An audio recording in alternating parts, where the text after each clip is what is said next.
السلام عليكم ورحمة الله. اليوم غنشارك معكم كيك التفاح والكركاع. عندنا الكركاع، السكر، الحليب، الملحة، الزيت، الخل، الخميرة، النشا، الفاني، التفاح، البيض والطحين.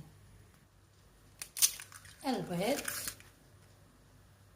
السكر، الفاني، قرصة ملح ديال الخليط، الزيت، الحليب، الخل، ونخلط. هنا عندي اللوز والكركاع خلطته باش ما يهبطش ليا لتحت. خميره ونخلط حتى تجانس العناصر.